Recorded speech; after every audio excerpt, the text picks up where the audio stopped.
Olá, meus amigos, tudo bem com vocês?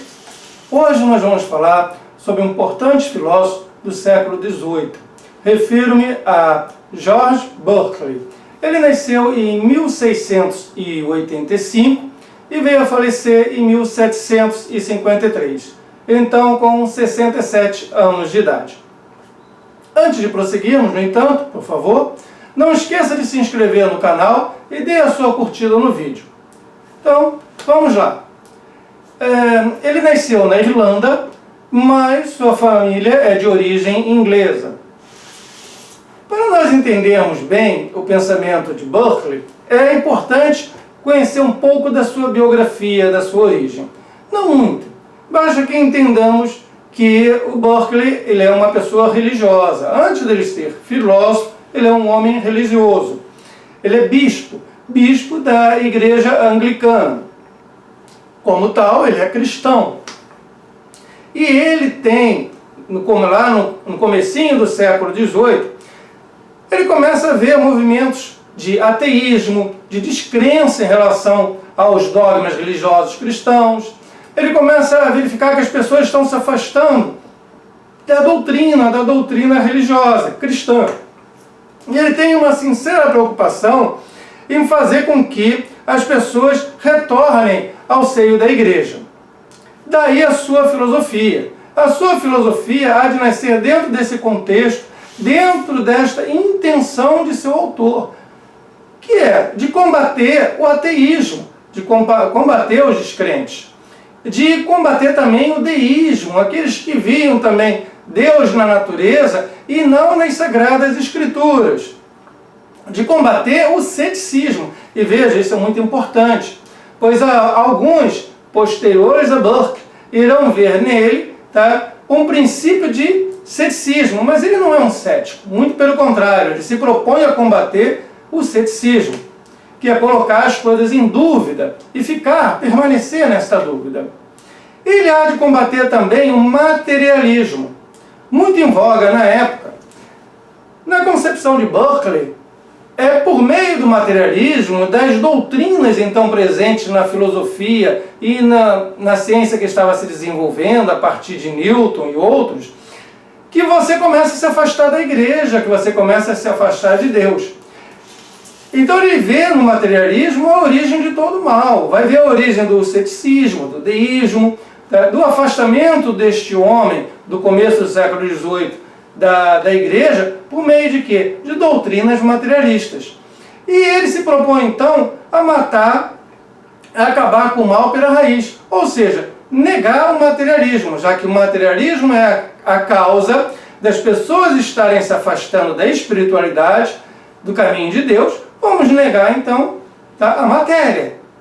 E é esta filosofia, essa ideia brilhante que o Berkeley tem, que nós iremos tratar aqui hoje.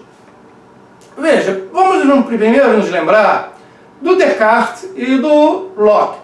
O Descartes, nós temos outros vídeos e textos sobre o Descartes.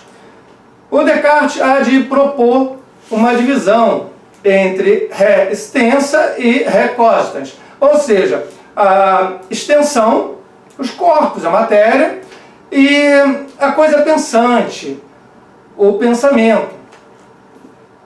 Se nós formos partir do pensamento do Descartes, seria como se o Berkeley ele ficasse somente com a ré cogitans, com o pensamento, e negasse a existência, a possibilidade de existência da ré extensa, das coisas materiais. Daqui a um pouco explicamos melhor isso. Vamos lembrar agora o Locke. O Locke há de nos falar em qualidades sensoriais primárias e qualidades sensoriais secundárias. Segundo Locke, tudo que há no nosso entendimento é fruto da nossa percepção e da nossa experiência, que vem por meio de ideias.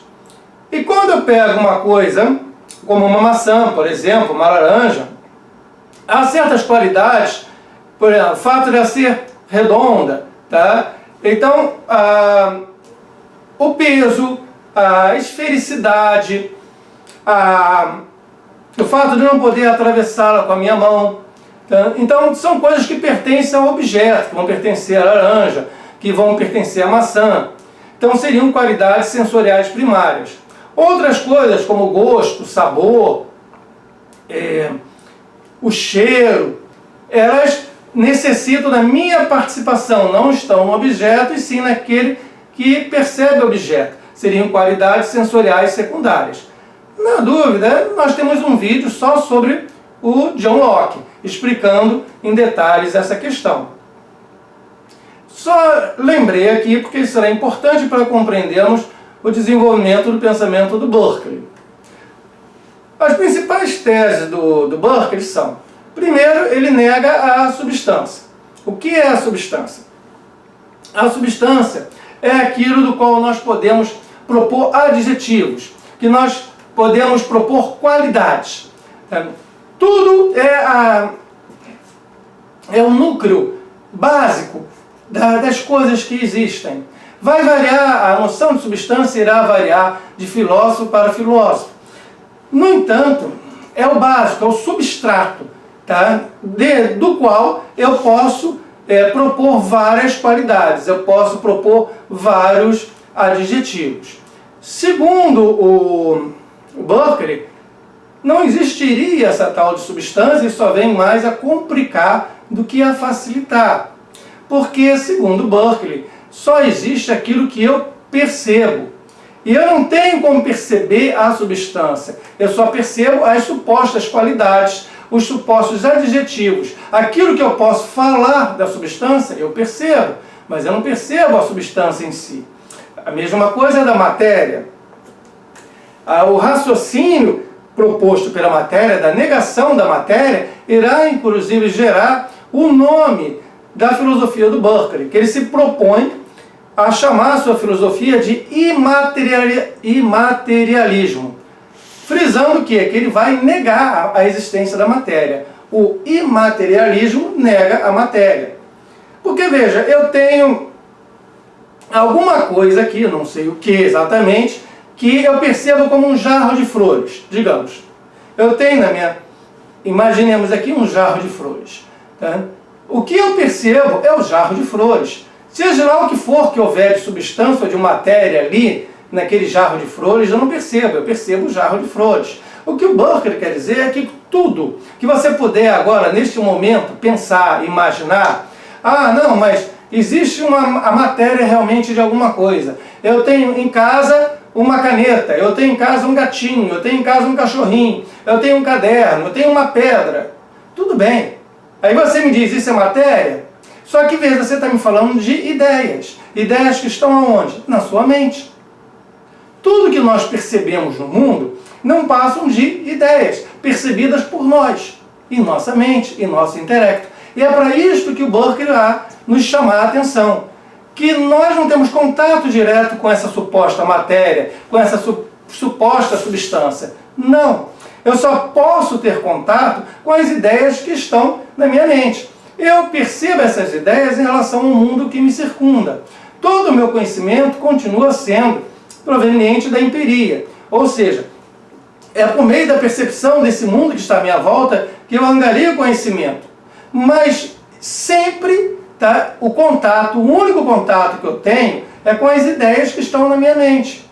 Com mais coisa alguma. Se você pensar numa ilha deserta agora, essa ilha deserta está na sua mente. Qualquer coisa, a roupa que você está vestindo, eu não sei o que você está vestindo, mas no momento que você olha para essa roupa, você a percebe. E você a percebe como? Como uma ideia na sua mente. Você não tem como pegar essa roupa e ter um contato direto com ela. Não. Você tem o quê? A percepção da roupa que você veste, que é uma ideia na sua mente. Então, passemos a um outro ponto importante. A percepção é sempre individual. Por exemplo, eu percebo o vermelho de uma maçã. Eu percebo o mesmo vermelho que se encontra em uma flor. Eu posso perceber esse vermelho no céu em determinado momento, que o sol nas nuvens tem aquela vermelhidão no céu. Perfeito. Eu posso juntar todos esses momentos particulares em que eu percebi o vermelho e dizer que existe a cor vermelha. Mas é impossível, segundo Berkeley, eu pensar na cor vermelha sozinha, isolada de alguma coisa extensa, de alguma coisa a ela vinculada. Porque eu só percebo o vermelho em coisas particulares. Em algum momento eu retiro esse vermelho que eu vi nas coisas particulares e passo a trabalhar com o vermelho isolado. Alguns irão chamar isso de uma ideia abstrata de vermelho. Só que o Burker irá negar a possibilidade de ideias abstratas. Por quê? Porque, segundo ele, não existem ideias abstratas na medida em que todas as ideias têm seu fundamento em algo particular. No vermelho que você viu na maçã, no vermelho que você viu na flor. Na verdade, uma ideia abstrata, seja ela qual for, vai estar sempre vinculada a percepções particulares da realidade. Você pode até fazer um recorte, mas você não tem como pensar esse recorte isolado do todo, da onde ele se origina. Ele nega também as ideias inatas. Voltemos novamente para o Descartes. O Descartes, toda a tradição racionalista há de falar em quê? Ideias inatas, aquelas ideias que você não aprende, que elas nascem contigo. No momento do seu nascimento, elas já estão lá. Você pode até não lembrar delas, você pode precisar de um processo para que elas venham à tona, para que você tome ciência dessas ideias. Certas ideias, como provenientes da lógica, da matemática, elas são independentes de qualquer processo de aprendizagem, elas são eternas, elas subsistem independente da nossa experiência humana. Para o Burker, isso não existe. Toda e qualquer ideia que você possa ter, você aprendeu em contato com a natureza, você aprendeu em contato com experiências que você teve. São ideias provenientes do mundo empírico, todas. Não existe uma ideia que anteceda a sua experiência. Então ele nega que hajam ideias inatas. Então vamos dar um pulinho agora naqueles dois que eu falei. Eu falei do Descartes, muito interessante, que eu falei que ele vai aceitar a coisa pensante. Por quê? Tudo que nós conhecemos do mundo se dá por meio da minha percepção. Segundo Burker, ser é conhecer. Ser é perceber. Tá? Eu não tenho como conhecer coisa alguma sem percebê-la primeiro. E tudo que eu percebo está onde? Na minha mente. Então, no fundo, se só tenho percepção de algo, eu só tenho pensamento. Eu não tenho matéria. Há de negar a matéria. Então, aquele dualismo cartesiano, ele passa a ser um monismo. Se bem que eu tenha profundas ressalvas a utilizar o termo monismo para descrever a filosofia de Berkeley. No meu texto vocês vão encontrar, inclusive, uma crítica a isso. Eu falo texto porque, como vocês sabem, cada vídeo que nós fazemos tem um material de apoio. Se você for no meu blog Ser Escritor ou no Comportamento Crítico, você há de encontrar um artigo, texto, exatamente sobre o tema que nós estamos aqui desenvolvendo nesse vídeo. Então, voltando, tá? Somente o pensamento existiria, a matéria não. E se nós formos ao Locke, tá? As qualidades sensoriais primárias e as qualidades sensoriais secundárias. Se tudo é percepção, então eu não posso afirmar a existência de qualidades sensoriais primárias, pois nada está no objeto em si. Aliás, nem objeto existe. Tá? O que existe é o quê? A percepção que eu tenho do objeto. Veja bem a diferença. Eu não posso afirmar que esse relógio aqui existe. Por favor, isso é muito simples. Tá? Não é algo complicado, tá? Nem algo fantástico. Esse relógio não existe. O que existe é a percepção que eu e você temos desse relógio. Não é a matéria do relógio. Ele está na minha mente, está na sua mente que você está vendo o relógio aqui. Então o que nós temos, na verdade, é o que? A percepção do relógio. E aonde está a percepção do relógio? Está na minha mente. Tá? Não é o relógio que está na minha mente, é a percepção dele. Então o que eu posso afirmar realmente que existe? A percepção desse relógio, a ideia que eu tenho deste relógio. Então as qualidades todas do que eu percebo, elas têm de ser obrigatoriamente secundárias, porque já entrou o percebedor no meio, já houve a alteração do percebedor. Não posso falar de qualidades que pré-existam no objeto. Aliás, não posso nem falar na existência do objeto em si, pois o objeto sempre será parte da minha percepção, uma ideia. Daí a famosa frase dele, ser é ser percebido. Eu não posso falar em coisa alguma que exista se esta coisa não for por mim percebida. Daí, veja bem, chegamos a um dualismo em Berkeley. Ele vai dizer que só vai existir duas coisas, só a possibilidade de existir duas coisas, não mais. Existem as ideias que estão na minha mente. Essas ideias são de coisas que eu percebi no meio da minha experiência. E essas ideias, consequentemente, são totalmente passivas. Elas não têm atividade alguma, porque são coisas que foram percebidas. Agora, se existem ideias que foram percebidas, claro está que existe alguém que percebe essas ideias. Existe a minha mente, tá? Que eu também posso chamar de espírito, eu também posso chamar de alma e posso chamar de entendimento. A escolha aí de vocês. Tá? Esse espírito que percebe, que é o meu espírito, que é o seu espírito, ele percebe essas ideias. Então eu posso falar a existência dessas duas coisas. Naquele que é percebido, que são as ideias, e naquele que percebe essas ideias. Aquele que percebe, por sua vez, ele não somente, pelo caráter que ele tem de percebedor, ele é sempre ativo. Enquanto a ideia é passiva, o percebedor é ativo. Veja, existiria uma árvore num parque distante, onde ninguém pudesse perceber? Teria sentido eu falar na existência de uma árvore, se não há ninguém para perceber esta árvore? Teria sentido eu falar numa explosão, numa área remota, onde não houvesse sequer um animal ali para perceber essa explosão? O som, haveria o som. Seria possível ver o som se não tivesse alguém para escutar esse som? A questão do Berkeley, veja bem, é que ele não é, em momento algum, um cético. Na medida em que ele nega, ele não põe em dúvida em momento algum, ele nega a existência da matéria. Ele coloca que ser é perceber, que vai haver sempre a necessidade de alguém, de uma mente, percebendo para que algo possa existir. Que seria impossível algo existir sem ter uma mente para perceber este algo. Agora, na ausência, lembremos que ele é cristão e ele crê num Deus Criador, nas Sagradas Escrituras. Então, na ausência de um humano ali para escutar um som numa região remota, ou na ausência de um humano para ver aquela árvore numa região remota, você vai ter a visão de Deus, você vai ter a percepção de Deus. Então, eu tenho confiança que aquela árvore, ela continua lá onde eu a vi, tá? Na semana passada, digamos, sendo que não há mais ninguém hoje para vê-la, porque Deus continua vendo aquela árvore lá. Veja uma confusão que se faz às vezes. Não é que Deus seja o garantidor do sistema de Berkeley, não é isso. É justamente o contrário ao raciocínio dele. Ao eu observar tudo que existe à minha volta, ao perceber toda esta realidade, eu, por intuição, chego à ideia de Deus. Porque eu percebo essa realidade toda à minha volta. Então, há também a necessidade de uma mente, um espírito superior, que perceba tudo isso, inclusive a mim e as outras mentes.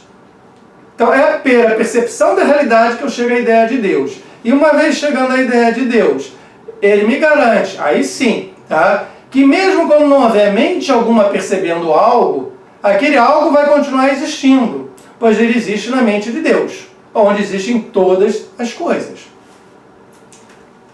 Bem, o Berkeley é deveras interessante. Ele tem uma ideia radical.